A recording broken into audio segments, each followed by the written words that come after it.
안녕하세요. 반갑습니다. 제가 고려대 김세용 교수입니다. 오늘 강의할 주제는 제가 20세기 도시를 넘어서라고 정했습니다. 그래서 이 사진을 보시면 이게 딱 100년 전에 포드 자동차의 사진입니다. 그래서 이 자동차 회사의 사진인데 여기 보시면 여러분들 잘 아시는 헨리 포드라는 사람이 당시에 자동차를 제일 잘 만든 사람도 아니고 제일 먼저 만든 사람도 아닙니다. 근데 이 사람은 자동차 가격을 혁신적으로 낮추는 데 기여했던 사람입니다. 그래서 그 아이디어는 이 포드라는 사람이 어느 날 도축장에 갔더니 소 한 마리가 컨베이어 벨트를 타고 이렇게 돌면서 다 잘라지고 그래서 나중에 포장돼서 랩핑되는 걸 보고 나는 이 과정을 거꾸로 한번 해봐야겠다. 그래서 지금 여기 보시면은 이렇게 한 바퀴 돌게 돼요. 그리고 이 사람들은 계속 부품만 조립을 합니다. 그렇게 되니까 그 전에 자동차를 만드는 생산 방식이 여기서 획기적으로 변하게 됩니다. 근데 이 사람은 이걸 표준화 시키면서 그 당시에 다른 자동차의 가격을 한 10분의 1로 다운을 시켜요. 그렇게 나온 게 포드 AC. 그래서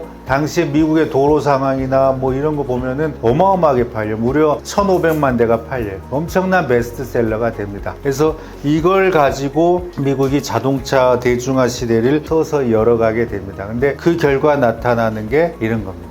이거를 보시면은 인류가 그동안 이런 도시를 만든 적이 없어요. 집만 있어요. 집만. 그러니까 인류는 한 번도 이렇게 집만 있는 도시를 만든 적이 없습니다. 이게 지금 이 당시의 광고를 보면은 아메리칸 드림하우스라고 광고를 합니다. 왜 드림이냐? 여기 보시면 조그맣게 녹지들이 있죠. 내가 내 집 앞마당이나 또는 뒷마당을 갖고 있는 게 그 당시 사람들의 꿈이에요. 근데 도심에서는 이걸 꿈을 실현시킬 수가 없죠. 땅값이 비싸니까. 귀족들만, 아주 부자들만 할 수 있는 건데 이걸 내가 자동차를 가지고 이 도로 따라서 쭉 가면은 큰 도시 일터가 있겠죠. 근데 내가 여기서 좀 빠져나오면 나 혼자 고생하면 나머지 가족이 해피해집니다. 이러한 생활이 이제 이때 딱 100년 전부터 열리기 시작을 합니다. 그러니까 근데 이게 반드시 좋은 거냐 이런 생각들을 제가 오늘 지금 말씀을 드리는 거예요. 어쨌든 지난 100년간 우리는 이런 식으로 도시를 만들었어요. 배드타운이라 그러죠. 집만 있는 도시들을 도시 외곽에 계속해서 만들게 됩니다. 자, 이 밑에 그림 보시면 이게 이제 79년의 서울입니다. 여기가 종로쯤 되겠죠. 자, 여기서부터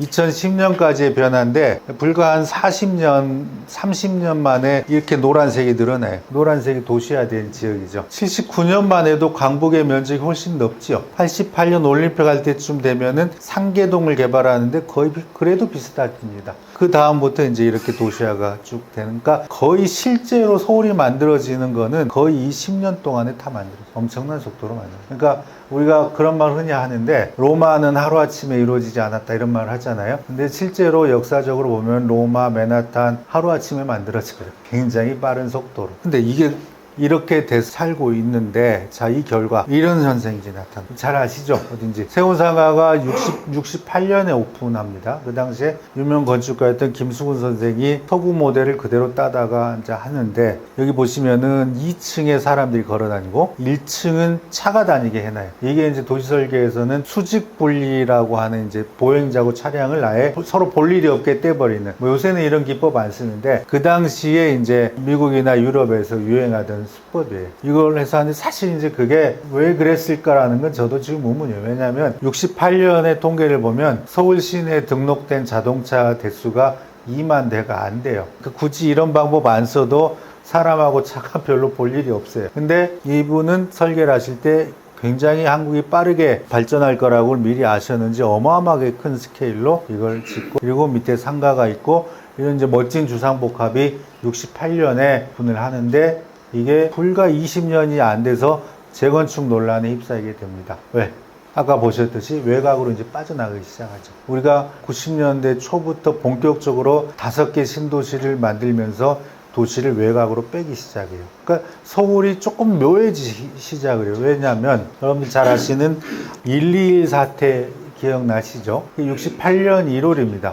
그래서 김신조 부대가 거의 청와대 앞에까지 왔고 정부에서는 전원 사살하고 김신조 자수했다고 했는데 실제는 그 중에 한 명이 뛰어서 휴전선을 넘어가죠. 그런 상황이 이제 있었던 겁니다. 그러니까 이게 군으로서는 굉장히 문제가 있었던 사건이에요. 그리고 그 이후에 그 직후에 바로 대통령이 헬기를 타고 이렇게 그린벨트를 치기 시작을 해요. 본인이 포병장교다 보니까 포대가 어디 들어서기 좋겠다라는 걸 직접 스케치를 해요. 그게 이제 여기저기 남아있어요. 그 스케치. 그래서 지금도 강북 쪽에, 강남 쪽에 고층 아파트 지을 때 항상 군하고 협의하는 게 그 포대를 지금 없애기가 힘들어요. 그래서 이거를 둘러차다 보니까 그린벨트를 손을 댈 수가 없는 거예요. 그러니까 많은 교과서에서 그린벨트는 인구 확장을 막기 위해서 한 거로 나와 있어요. 그리고 실제 세계적으로도 모범 사례예요, 한국은. 근데 꼭 그 목적만은 아니고 군사적인 목적도 상당히 강했던 거예요. 왜냐하면 그린벨트를 시도한 것 자체가 1.12 사태예요. 사실 이제 이게 이제 그 정답일 거예요. 저도 그렇게 생각하고 있고. 근데 많은 이제 논문이나 교과서가 그걸 누락하고 있어서. 근데 어쨌든 그걸 우리가 지금도 갖고 있죠. 갖고 있다 보니까 그린벨트를 넘어서 바깥에 이제 외곽의 신도시를 만들기 시작한 거고, 그러다 보니까 서울의 면적은 600제곱킬로 남짓으로 묶여 있고 서울곤이라는 게 이제 만들어지죠. 자, 그래서 우리가 굉장히 빠른 도시화를 그동안 했고 주로 아파트 위주로 건설을 해왔어요. 그러다 보니까 좁은 면적에 많이 지금 살고 있고, 어쨌든 지금 전 국민의 60%가 아파트 삽니다. 이런 나라도 유일하다고 보시면 돼요. 자, 그런데 그 상황에서 사람이 달라지고 있는 거예요. 여기서 이제 제가 심각하게 보는 거는 1, 2인 가구가 절반이 된 게 2012년입니다. 그런데 이게 60%가 될 때 걸리는 시간이 6년밖에 안 걸려요. 2018년이 되면은 60%가 1, 2인 가구가 됩니다. 인구 구조가 너무나 빨리 변해요. 지금 1, 2인 가구가 70%를 향해서 가고 있습니다. 지금 한국에서 가장 많은 인구 가구 유형은 어느 걸까요? 1인 가구예요, 1인 가구. 1인 가구가 35%가 넘어섰어요. 그래서 많은 분들이 1인 가구 하면은 20대, 30대를 생각하시는데, 최근에 가장 빠르게 1인 가구가 증가하고 있는 거는 60대입니다. 자, 그래서 즉 그분들이 지금 굉장히 심각해진 분들이 많아요. 근데 정부 정책이 사실 60대 1인 가구는 없어요. 사각지대입니다. 그 부분도 우리가 심각하게 봐야 될 부분이 있고, 그 다음에 이제 사망률, 그 다음 기대 수명은 조금씩 올라가고 있죠. 사망률은 뭐 20년 전이나 똑같습니다. 그런데 여길 보시면 출생률, 혼인율에 보시면은 이것도 굉장히 한국적인 상황인데, 언제부터냐? 2015년 무렵부터 이게 급격히 내려가요. 근데 굉장히 한국적인 현상은 이 혼인 그래프랑 출생 그래프의 기울기가 거의 같아요. 이거 세계적으로 이렇게 나오지 않아요. 왜? 혼인을 해야 출생을 하는 거예요, 결국은. 근데 이걸 12년, 4년 이때부터는 안 해요. 왜 안 하느냐? 아직 몰라요, 많이. 근데 추정컨대 이때가 금융위기 직후입니다. 그때부터 우리가 공무원 시험 인기 높아지고 자연계 학생들은 다 의과대학 가고, 그 다음에 우리가 성장 동력 못 찾고 지금 십몇 년째 헤매고 있는 거예요. 결국은 일자리, 집 이런 거예요. 반대로, 이것과 반대로 집값 그래프는 올라가죠. 반대 그래프.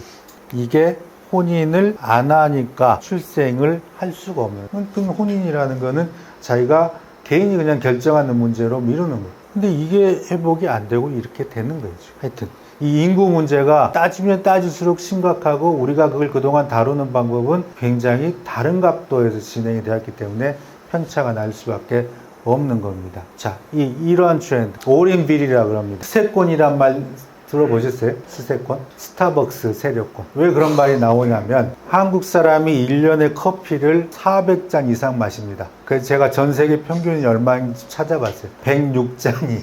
4배 더 마시는 거예요. 커피를 왜 이렇게 좋아하느냐? 그런데 또 다른 자료를 보면 커피숍에 가는 사람의 60%는 카공족이에요. 어디 갈 데가 없는 거예요. 그러니까 커피숍 가서 그냥 있는 거예요. 여름엔 어르신들 그러죠? 땀나죠? 그 다음에 공부할 데가 없어가지고 젊은 애들 거기 노트북 들고 앉아있죠? 커피 안 마실 수가 없게 만들어 놓은 거예요. 결국은 커피가 아니라 자리가 필요해요. 앉을 자리가. 자, 근데 이런 스세권이란 말이 나오기 시작해요. 이게 지금 2016, 7 코로나 직전부터 나왔던 트렌드입니다. 그 다음에 쿠팡, 뭐 컬리 이런 건 이제 이미 대세가 됐죠. 넷플릭스 때문에 CGV 이런 거 영업 안 되죠. 그러니까 결국은 이런 현상이 어디로 어떻게 바꿔지냐? 골목길 역세권이라는 게 나타나요. 이거 코로나 전의 통계인데, 공유 킥보드, 공유 자전거, 공유 자동차 엄청나게 빠르게 증가합니다. 장거리 교통이 줄어들어요. 지하철 편수도 실제로 많이 줄어들었어요. 이거 다 단거리죠. 킥보드 타고 10km 가실 수 있어요? 못 가요. 동네에서 타는 겁니다. 자전거만. 공유 자동차, 소카 이런 거는 이제 코로나 전까지 이렇게 올라가다가 코로나 이후에 좀 꺾였는데 요새 다시 살아나더라고요. 그러니까 결국 사람들의 통행이 장거리에서 단거리로 바뀌고 있는, 아까 오리인빌 트렌드랑 맞아 떨어지는 거죠. 자, 이것도 또 보시면은 이건 2015년 16년 통계인데 골목길에 있는 가게의 매출이 대로변을 앞서기 시작을 해요. 장사도 잘 된다는 겁니다. 물론 임대료는 대로변이 더 높죠. 그러면 훨씬 가성비 있는 거예요. 그러다 보니까 이거는 이제 동사무소를 복합화하는 사업이에요. 동사무소 보통 4층이죠. 역세권에 다 있습니다. 그죠? 그래서 SH에서 이거를 매입을 해가지고 4층 그대로 동사무소 다시 지어드려요. 그리고 위에 주택을, 주로 청년주택 만들어요. 그러니까 이런데 굉장히 인기가 있어요. 왜? 아까 말씀드렸듯이 거리가 짧아요. 행동반경이 많이 줄어들었어요, 사람들이. 동네 밖에 잘 안 나갑니다. 그리고 심지어 대면하는 것도 별로 안 좋아하는 애들이 많아요. 그래서 젊은 사람들. 자, 그래서 제가 SH 사장 할 때 아까 공간복지는 오늘 주제가 아니고 주택을 어떻게 공급할 건가 해가지고 굉장히 고민을 했는데 땅이 없어요, 서울에. 이 고민을 많이 했었는데 그래서 결국은 나온 게 이런 겁니다. 이게 70년대 우리가 도시개발을 급격히 하면서 당시에 물재생센터 면적이 얼마야 되냐, 유수지나 차고지 면적이 아무 기준도 없어요. 그냥 공무원들이 외곽에 넙직넙직하게 잡았던 거예요. 서울에 물재생센터 6개나 있는데 이 면적의 절반이면 충분해요. 그리고 또 기술도 많이 발전을 해서 많이 줄여도 돼요. 그런 곳들이 많아요. 그러다 보니까 도로 위에 이제 이런 엑스허브라 그래가지고 이런 공간을 만들고 입체적으로 하자 이런 거죠. 자, 신내동에 북부간선도로를 입체하는 작업을 시작했습니다. 이걸 이제 자, 이 도로가 이렇게 갑니다. 도로 위에 주택을 한번 올려 태워보자. 왜? 땅이 없으니까. 그래서 도로를 첫 번째로 한번 잡아봤어요. 땅값이 제로겠죠, 도로니까. 근데 도로가 막히면 어마어마한 민원에 시달리게 되죠. 특히 공공은 민원이 세면은 공사 못해요. 자, 그래서 이런 방법을 씁니다. 이 모듈, 여기는 이제 가운데 비어있죠. 도로가 지나가는 이런 공간들을 공장에서 짜와요. 이걸 모듈러 공법이라 그럽니다. 이걸 짜서 한 900세대 정도를 도로 위에 이렇게 차곡차곡 쌓아요. 공기도 단축되고 안전이나 이런 거 전혀 문제 없어요. 그래서 공사비 좀 더 들어요, 당연히. 근데 땅값이 제로니까 실제로는 SH가 더 이익을 봅니다. 이런 작업. 그 다음에 이거는 장지동에 있는 버스 공영 차고지인데 버스 종점입니다, 이게. 자, 그런데 이제 시간이 지나서 도시화가 급격하게 되니까 다 주변이 이런 아파트 단지로 됐겠죠. 여기 사시는 분들의 최다 민원, 빚공해, 2시까지 잠을 못 주무세요. 버스가 계속 들어오니까. 그래서 이거를 지하로 이렇게 앉혀요. 지하로 차고지가 들어가고 위에 공원하고 주택, 편의시설. 이건 기록 세웠던 거면 민원 제로. 왜냐하면 자기들 민원을 해결해 주잖아요. 지하로 다 넣어버리니까. 그리고 버스 회사도 아주 좋아해요. 여름에 시원하고 겨울에 따뜻하고. 빗물 펌프장이라고 들어보셨죠? 빗물 펌프장 우리가 없앨 수는 없죠. 이 보통 한 3, 4층짜리가 되는데 여기 이렇게 놓고 그 위에 띄워가지고 증산동도 마찬가지예요. 여기 지금 빗물 펌프장 있는 거 그대로 보이시죠? 위에 주택. 이런 식으로 하면은 다 공통점은 뭔가요? 땅값 제로입니다. 땅값 제로고 공사비 조금 더 들더라도 또 설계가 그동안에 임대주택 하면 떠오르는 이미지하고 다르죠? 이거 다 유명 건축가들이 설계한 거예요. 설계비 좀 더 줬어요. 왜? 여기 사시는 분들도 좋은 주택에 사시는 이런 일들이 사실 널려 있는 게 많고 이제 이 자산은 대체로 서울시가 갖고 있든지 아니면은 국유지는 기재부가 갖고 있거든요. 협조 얻어가지고 우리가 하면은 얼마든지 이걸 좋게 바꿀 수 있다. 결국은 기성시가지를 효율적으로 개발하는 게 답이다. 우리가 지금 그동안 그런 일을 안 해온 거예요. 그러니까 문재인 정부에서 도시재생을 시도를 했지만은 이런 그 물리적인 구조를 바꾸는 것까지는 나가질 못했던 거예요. 그래서 그 중에 가장 많이 쇠퇴한 지역이 지금 종로일 거예요. 서울에. 종로의 인구가 제가 한번 그 전에 서울에서 잡아보면 가장 많이 인구 빠져나간 데가 종로구와 중구예요. 이 부분을 잘 살려서 우리가 어떻게든 도시의 활력을 찾을 때가 됐다. 그렇게 해서 도시를 계속 키우고 확산하는 일은 이제 그만할 때가 됐다는 걸 말씀드리면서 마치겠습니다. 감사합니다.